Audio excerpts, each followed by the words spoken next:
श्री हरि विष्णु की जय हो। चैत्र शुक्ल की एकादशी को कामदा एकादशी कहते हैं। कामदा एकादशी का व्रत 19 अप्रैल को किया जाएगा। इस दिन पूजा करने से भगवान विष्णु का विशेष आशीर्वाद प्राप्त होता है। हिंदू धर्म में एकादशी का विशेष महत्व है।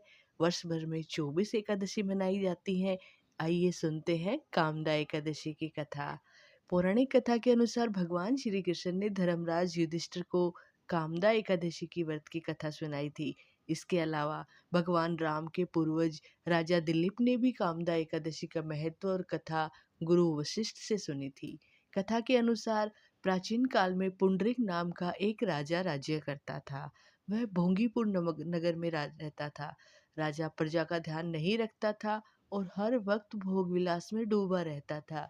उसके ही राज्य में एक पति पत्नी रहते थे जिनका नाम ललित और ललिता था। दोनों आपस में बहुत सच्चा प्यार करते थे। ललित राजा के यहाँ संगीत सुनाता था।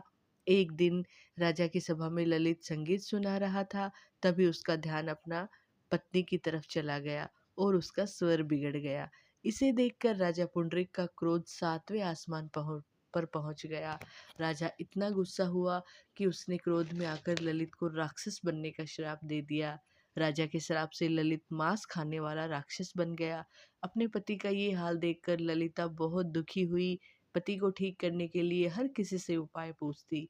आखिरकार थक हार कर वह विंध्याचल पर्वत पर श्रृंगी ऋषि के आश्रम पहुंची और ऋषि से अपने पति का सारा हाल बताया।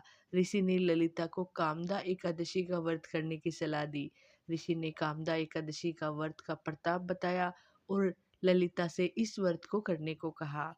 ललिता ने ऋषि के बताए अनुसार शुक्ल पक्ष की कामदा एकादशी का व्रत रखा और भगवान विष्णु की कृपा से उसके पति को फिर से मनुष्य योनि मिली और राक्षस योनि से मुक्त हो गया।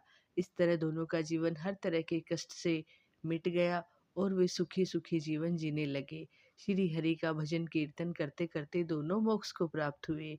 आप सभी को कामदा एकादशी की ढेर सारी शुभकामनाएं।